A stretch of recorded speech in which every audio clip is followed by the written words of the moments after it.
BEd practicals यानी जो प्रायोगिक परीक्षाएं होती हैं बीएड के अंदर वो अपनी अहम भूमिका निभाती हैं। बीएड की जो प्रैक्टिकल होती हैं, अगर थ्योरी के अंदर बच्चे की परसेंटेज कहीं ना कहीं अगर कम रह जाती है तो जो प्रैक्टिकल्स होती हैं उस परसेंटेज को ऊपर उठाने का काम करती है, उसको इंक्रीज करने का काम करती है। आज हम इसी बारे में बात करने वाले हैं, बीएड की प्रैक्टिकल्स में हमें क्या क्या करना है। उससे पहले एक चीज़ आपको मैं दिखा देता हूँ। देखिए, ये मेरे पास एक चार्ट है,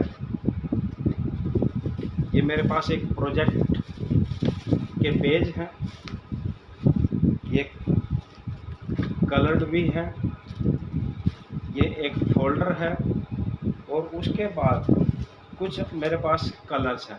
अब ये चीज़ें मैंने आप लोगों को क्यों दिखाई, क्योंकि जब हम प्रैक्टिकल बनाते हैं तो आपके पास में जो भी प्रैक्टिकल होती है उन प्रैक्टिकल को हमें कवर करना होता है। तो आप इस तरह के चार्ट लेके उस फाइल के ऊपर, जो आपकी फ़ाइल होती है उस फाइल के ऊपर इसको कवर कर सकते हैं। उसके बाद कॉलेज का नाम और उसके बाद प्रैक्टिकल का नाम, उसके बाद submitted to, submitted by, university roll number, ये सारा आप लिख सकते हैं और ये चार्ट आप अलग अलग कलर के ले सकते हैं।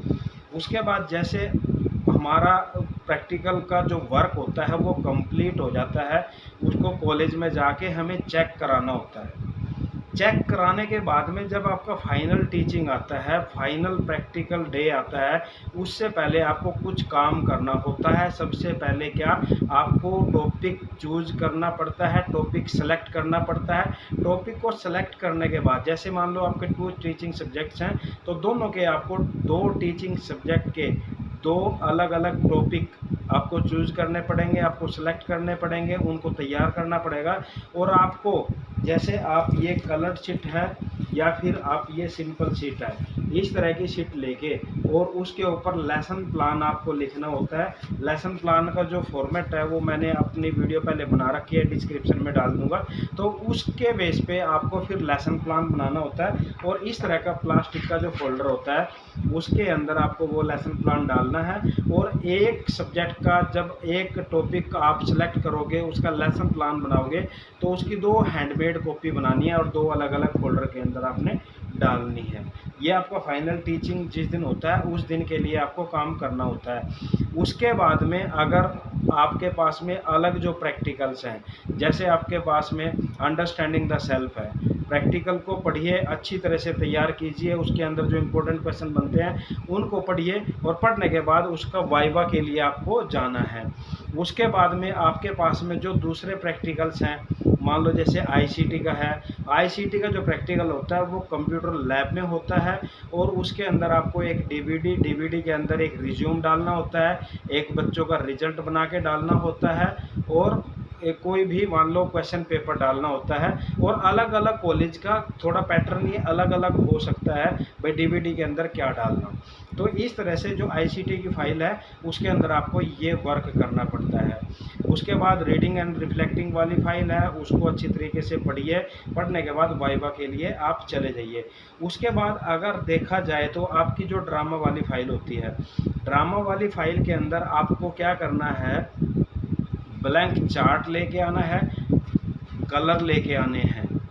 ये क्यों, क्योंकि वहाँ पे कोई भी टॉपिक आपको दे दिया जाएगा, कोई आपको स्लोगन के लिए किस तरह के, तो वो आपको वहाँ पे बनाना है। और उस ड्रामा वाली फाइल के अंदर आपको रंगोली बनाने का सामान भी लेकर आना है, जैसे ब्रोदा हो गया या चावल वगैरह अलग अलग कलर के या दालें, इस तरह का आपको अलग मतलब रंगोली बनाने का मटेरियल भी साथ में लाना है। अब बात होती है जो फाइनल आपकी 2 टीचिंग सब्जेक्ट है, टीचिंग सब्जेक्ट में आपको लेसन प्लान बनाना है और जो लेसन प्लान आप बना के लेके आओगे उसी लेसन प्लान के ऊपर आपको चार्ट बनाना है या मॉडल बनाना है या पीपीटी बनानी है, यानी कोई भी टीचिंग एड आपने बनानी है। रियल ऑब्जेक्ट भी आप यूज कर सकते हो, फ्लैश कार्ड भी यूज कर सकते हो, तो उस टॉपिक से रिलेटेड ही वो होने चाहिए। और फाइनल टीचिंग के लिए अगर आप चार्ट बनाते हो तो चार्ट बनाते हुए ये जैसे चार्ट होता है, आप बहुत बार बच्चे क्या करते हैं, चार्ट के बैक साइड में लगा देते हैं, जो डबल साइड वाली टेप होती है, और उसको दीवार के ऊपर पेस्ट कर देते हैं। वो कभी इधर से उतर जाता है, कभी इधर से उतर जाता है, उसमें आप परेशान रहते हैं।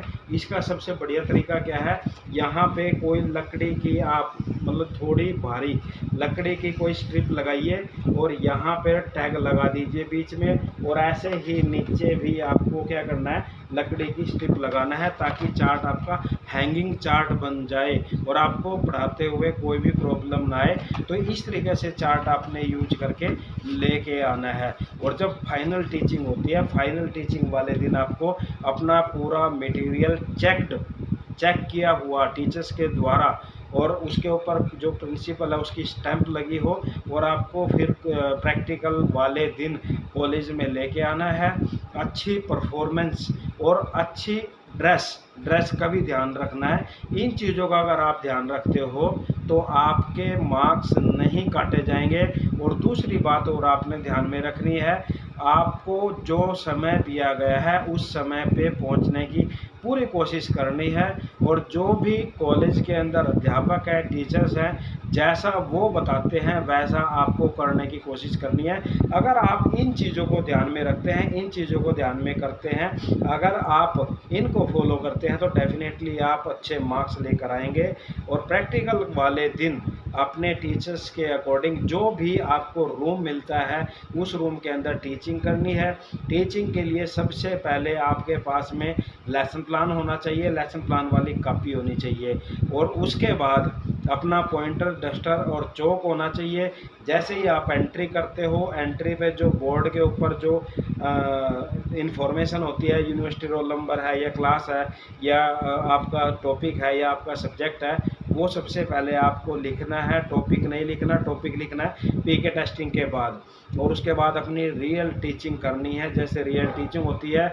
और उस टीचिंग के दौरान एग्जामिनर अगर आपसे कुछ पूछता है उसका सही जवाब देना है। बच्चों के साथ में आई कांटेक्ट रखना है, जो आपके सामने स्टूडेंट बैठे होते हैं उसके सामने आई कांटेक्ट रखना है। इन चीज़ों का अगर आप ध्यान रखोगे आपको परसेंटेज ज़रूर बढ़ने वाली है, आपके मार्क्स ज़रूर अच्छे मिलने वाले हैं। प्रिय विद्यार्थियों, मैं वीडियो बार बार इसलिए लेकर आ रहा हूँ क्योंकि प्रैक्टिकल के अंदर हमारी कोई भी कमी ना रह जाए। वीडियो कैसी लगी लाइक कर देना, शेयर कर देना। चैनल को अगर सब्सक्राइब नहीं किया तो चैनल को सब्सक्राइब करके ज़रूर जाएं। Thank you.